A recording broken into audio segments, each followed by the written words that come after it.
বলে দিয়েছিল যে একটা দিদিভাই আসবে, সে রোজের এরকম মনে মনে ভাবে। একবার কি বলেছিল, কে পাস্টারের কাছে বলেছিল? ঈশ্বর। ঈশ্বর বলেছিল, কারণ পাস্টার এতটাই অভিষেকপ্রাপ্ত হয়েছে।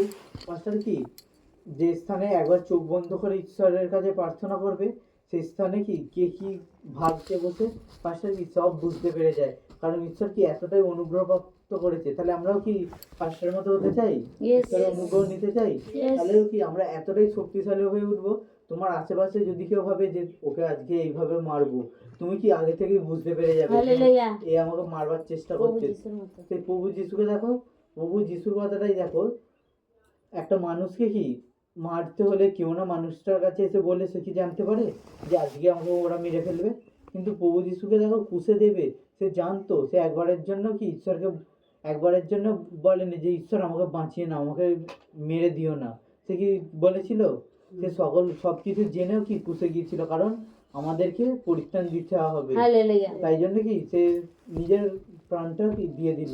দেখো একটা সামান্য হাতে ছুঁচ ফুটে গেলে আমাদের কতটা কষ্ট হয়। আর প্রভু যিশুকে যে 3টে পেরাক ফুটিয়েছিল, সেই বেত দিয়ে চাবুক দিয়ে মারছিল, সেই কাঁটার মুকুট মাথায় পরিয়েছিল।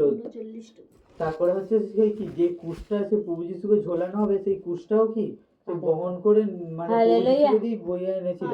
তাহলে কতটা কষ্ট সহ্য করেছিল। তাহলে আমাদেরকে যখন মণ্ডলী যেতে বলবে, আজকে আজকে এই কাজ হলো, শরীরটা ভালো না, যে যাবনি। আজকে রোদ, এত গরমে মণ্ডলী যাবনি। আজকে কুটুম এসছে, কত কাজের চাপ, ভালো লাগছে না শরীরটাও, আজকে যাবনি। কালকে সারা রাত জেগেছি, ঈশ্বর বলেছে জেগে প্রার্থনা করো, এই জেগেছি, আজকে শরীরটা ভালো নেই, তাহলে যাবো না, আজকের দিনটা ঘুমিয়ে নিই, কালকে যাবো। আমরা যদি এরকম ভাবে দেখো ঈশ্বরকে কি সেই কষ্ট দিতে থাকি। দেখো একটা মাকে, বাবা মাকে যখন আমরা কষ্ট দেবো, বাবা মা কি তাই, বাবা মা কি কিছুক্ষণের জন্য হলেও তো রাগ করে থাকবে তোমার উপরে। তেমন ঈশ্বর যদি সেই রাগ করে আমাদের উপর একবার রাগ করে ফেলে, শয়তান তখনই কি তোমার কাছে হালাত দিতে আসবে। আর তোমার কি এমন সমস্যা দেবে কি যাতে তোমার না ভালো হয়, তোমাকে রোগের মধ্যে ফেলে দেবে সঙ্গে সঙ্গে। তাই কি আমরা ঈশ্বরকে কি কোনোদিন কষ্ট দেব না। ঈশ্বর যেগুলো বলছে কি আমরা সেগুলোই পালন করব। তাহলে ঈশ্বর দেখো অত কষ্ট সহ্য করেও কি একবারের জন্য বলেছিল। দেখো সেই ঈশ্বর পুত্র ছিল, তবুও কি গোয়াল ঘরে জন্ম নিয়েছিল। কেন নিয়েছিল? যাতে আমরা কি কোনোভাবে অহংকার না করতে পারি, গর্ব না করতে পারি যে আমি এত বড় লোকের ছেলে, আমি এত বড় লোকের মেয়ে, আমি ওই গরমে যে বসে থাকবো, ওইখানে সে মাটিতে যে বসে থাকবো, আমরা এরকম যাতে না করতে পারি। তাই জন্য প্রভু যিশু কি সেই কি কষ্ট করেও কি করে বেঁচে থাকা যায় সেটা আমাদের শিখিয়ে গেছে। তারপরেও যদি আমরা ঈশ্বরের সেই আজ্ঞাগুলো না বুঝতে পারি, ঈশ্বরের সেই কষ্টগুলো যদি না বুঝতে পারি, তাহলে আর কি করে ঈশ্বরের অনুসারে আমরা চলতে পারবো, তাহলে কি করে ঈশ্বরের স্বর্গরাজ্যের বিষয়ে আমরা ভাবতে পারবো। আর একটা বাক্যের মধ্যে যাব, যিশায় 55:8।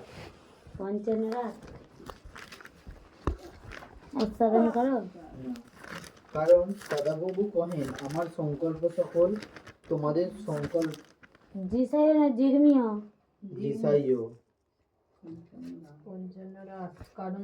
কারণ সদাপ্রভু কহেন, আমার সংকল্প সকল তোমাদের সংকল্প সকল এক নয়।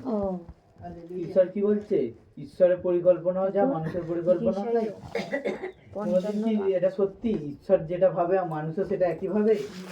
কারণ ঈশ্বর আর মানুষের ভাবনা এক নয়। একটা মানুষ ভাবে কি যে কি করে আমার টাকা পয়সা বেশি হবে, কি করে আমার রোগ ভালো হবে, কি করে আমি সুখে থাকবো, কি করে আমি ভালো ভালো খাবার খাবো, কি করে আমার ঘর বাড়ি সুন্দর হবে, আমার ছেলে মেয়ের কি করে বিয়ে দেবো, আমার ছেলে মেয়ের স্বামীরা ভালো হবে, এটা ওটা করে আমি কি ভাবতে থাকি।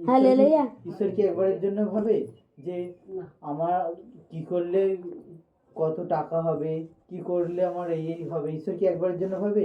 ঈশ্বর কি সবসময় ভাবে যে কি করলে ওই সন্তান আমাকে ভালোবাসবে, কি করলে ওই সন্তান সুখে থাকবে, কি করলে ওই সন্তান সবসময় আনন্দে থাকবে, কি করলে শয়তান ওদের কাছে প্রবেশ করতে পারবে না। ঈশ্বরের ভাবনা কি এগুলো। কারণ ঈশ্বরের ভাবনা কি সবকিছু আমাদের। ঈশ্বর কি একবারের জন্য ভাবে? সে কি স্বর্গরাজ্যে আছে, সে কি নিজের জন্য